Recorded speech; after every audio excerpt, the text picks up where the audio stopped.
Regardless of whatever you did or you do for a living or whatever career pursuit you go on, you are limited by the economy that you live in.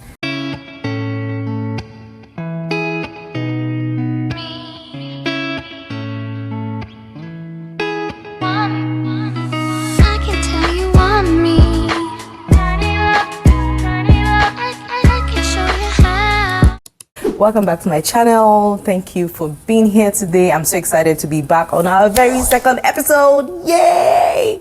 Okay, so this is our second episode, probably the 10th recording, but this is the official second episode of our channel. It's been so interesting. The first video went out last week, and I don't know when this is gonna come out, probably gonna come out tomorrow or Sunday. It was so exciting because, of course, I sent the link to a couple of friends of mine, but I didn't really expect anybody to subscribe. So when I checked it in preparation for this video yesterday, I saw that, voila, we had 29 subscribers and 178 views. I was shook. I'm so grateful, y'all. It's very humbling for me to see that people even liked or even subscribed or even viewed the video. Some people reached out to me. I remember one of my friends prayed for me, actually. Thank you so much. I really appreciate that. Today, I'm just going to do a very short video on one of the questions I received on the vlog last week. What the person asked with their comment was, it looked like things were working for me in Nigeria, so why would I now move to Canada, right? A very valid question. And yeah, it's something you should ask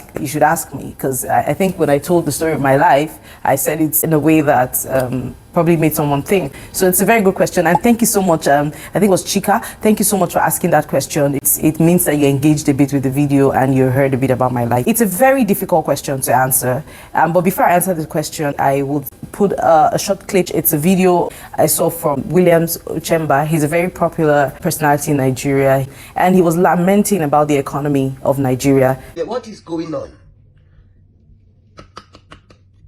Things don't spoil. Listen, this economy is not sustainable. I have never seen somebody that sells goods reluctant of selling, scared to sell, because somebody can sell a goods to you now with the rate of 1,002.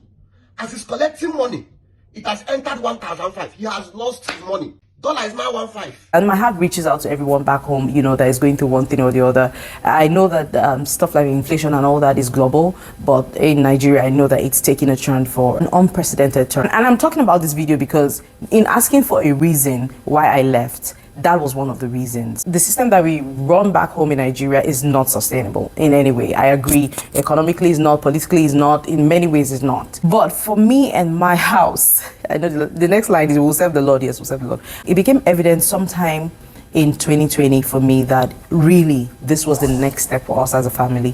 One of the things I've always considered when it comes to the kind of life I want for my family, it's safety and security. That's one of the things. Now, safety in many contexts, security in many ways as well, whether it's financial security or security just in myself being a wife to my husband, and security in my career. As time went by in Nigeria, I realized that I wasn't getting that. A bit of my background. I grew up in the north. I spent most of my life in northern Nigeria. The only time I left Kano was to go to University of Benin to school, and I came back, you know, and I started my banking career in Kano in Nigeria, and it was good, right? But growing up in a place where you've witnessed a lot of violence incited by religion, it left me with a certain scar and a certain fear. That's the truth. It's always been a concern of mine. So when I moved out of Kano to Abuja, there was a little peace. But what started, I mean, I remember when the crisis in Kaduna started, where they started kidnap for ransom, people traveling on the road. And that's a road that I used to apply a lot, like travel from Kano to Abuja and all that, because my family lived back in Kano at the time. It really hit home. I felt like, see, this thing is going to escalate one day to your doorstep. It might not be true. It might have been an exaggerated fear, but it fed into the decision of moving to Canada. Like, I needed to move myself, my family. I couldn't move my entire family, I mean my extended family, but to somewhere that I didn't have to worry as much as I was worried in Nigeria. I thank God he kept us safe and all that, but you know, the concern was brewing.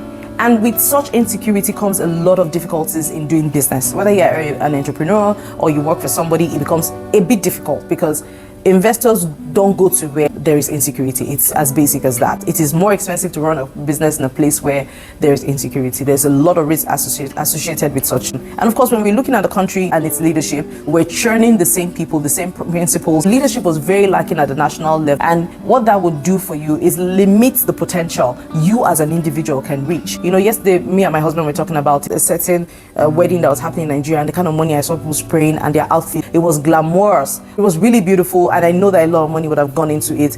Also, if you watch a video from Williams, he talked about a wedding of 700 people costing about 20 to 30 million naira. Allah is everywhere. Find love, find love. People have found love, they now want to marry. Additional wedding, 700 people. They are calling bill of 20 to 30 million. That is basic. I told my husband, I said, there's still money in Nigeria. And he did the analysis for me. He said that 10% of Nigerians are doing well. That's still 20 million people. That's half of the population of Canada. Do you understand? So if 20 million people are doing well, it's good. I mean, it's not great, but so you know what you see online. It's just like 1 out of 20 people in Nigeria that are doing that well. For the concern for people who are middle class in Nigeria, which I was, I believe that as middle class, should anything go wrong, you be a target. Already, middle class people are real targets for kidnap, for ransom. It's because in the eyes of the person who's coming to do that crime, they have money. And they really don't. They just been able to build themselves a house, live in a nice house, drive an averagely nice car, and take their kids to an averagely nice school. That's basically, but people look at you like you have a lot of money. That also fed into my decision that I wanted to leave. Then career-wise, like I said, I'd gotten the education. I went to one of the best business schools in Africa, being humble about it.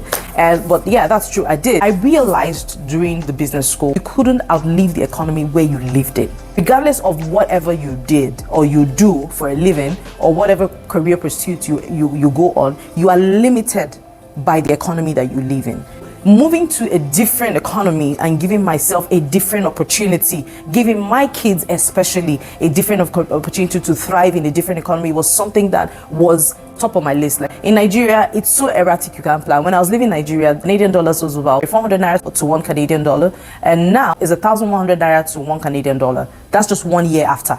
So that's how unpredictable. I don't know how much finance you have to know to hedge against that currency risk that you're exposed to as a Nigerian. Those are the concerns that I also had. I know a lot of it is looking like it's centered around money. Now let me give you the family part. Now, as a career person in Nigeria, to be honest, I didn't think I ran it well. I focused a lot on it, and my family, for one, kind of suffered. Yes, I was a mom, but I wasn't that present. So you're out very early in the morning, you're back, and you've given your best to your job, which I still do now. But the difference is that my 5 o'clock here is 5 o'clock here. I am home. I am home. There's no work. There's no boss calling me. There's nothing. I am really home, and I'm focused on my family. I get to have conversations with my children and all that. Somebody else is running their own better in Nigeria. Kudos to you. You're doing great. For me, it was a concern for me. My kids were growing up really fast. By the time I got home from work every day, and of course there was no closing time. If you're honest in Nigeria, if you're working for somebody, is there really a closing time? They say, it's this time, it's this time. And you get home and you still have to do some things, probably prepare for a presentation you're giving the next morning. One of the greatest benefits I've received is being present for my kids. Like, we talk about everything. They don't have someone else to go talk to, they have me. Right? I'm not so distracted that I cannot engage with them. Even at work, I could call in and say, I have this family emergency, and they have respect for family and all that. Those are the things that I thought of and said, okay, this is another reason why I should leave. I believe so much that there's so much going on in the world in terms of mental health, right? That there's a lot of talk about how bad the country is doing. It still exists here, but not as bad. Back home, it is like the normal conversation. You get to work in the morning and you're like, oh, did you hear about this politician that he said she stole this, or 50 people were killed somewhere? It chokes you as a person. I don't know about you, but for me, it did. It affected me in a way that I just kept thinking, again, with growing up in the northern part of Nigeria and understanding some of these things maybe more than people who lived in the south. When you hear a lot of those negative things comes to your mind, I really wanted to get free of it. I mean, Nigeria, and I believe so much that Nigeria has a lot of potential, but potential, if you don't utilize it, becomes nothing. In choosing what country to go to, I wanted to give my kids a second citizenship in the shortest possible time, and Canada was offering that. As a permanent resident, you just have to be in Canada for 3 full years, and and you can apply to become a Canadian. And of course, you know what that comes with. Were there concerns that I had as a parent, especially as a parent? As parents, we had concerns, my husband and I. See, when you're coming abroad, the only thing I would tell you is do your research in every facet of your life. Whether it's don't just do research for career, do research about where you're going to, who lives there, what are the beliefs of the people that live in that vicinity. If you're trying to find a church, also do your research about what the beliefs of that church is. We're very blessed that we found ourselves in the house of faith that they believe so much in the principles, the precepts of the Bible. There are no black and white, and they create so much room for children to be involved. I think you know what I'm talking about. We know what our fears are as Africans when we're moving abroad. We're like, oh, this is common abroad and this and this and that. But once your kids are grounded in faith and your family is in the house, you're grounded in faith as a family, and you're in a church that believes, or in your place of worship that believes in the original tenets of your religion, in my case of Christianity, we limit the risk of some of those things happening in your family. It wasn't healthcare. I had a great insurance in Nigeria, but of course we know that healthcare here is way more developed, but Canada has its own challenges, huge challenges when it comes to healthcare. It's difficult to see a doctor here, but we managed. I wanted a place where my kids were free. Freedom for me is not to do anything you like, is to come into all that I believe that the Creator has put inside you, right? Not to be limited by your environment. I wanted that. I didn't want the pressures of pushing a particular career for my children. I want them to be all that Creator has put inside them, not limit them to certain fields. If my kid comes tomorrow and say they want to be an artist, I would support it and know that they can live on it. Mainly is to give these kids a fighting chance at a good life. I'm not saying they couldn't have had it in Nigeria. It would just have been tougher.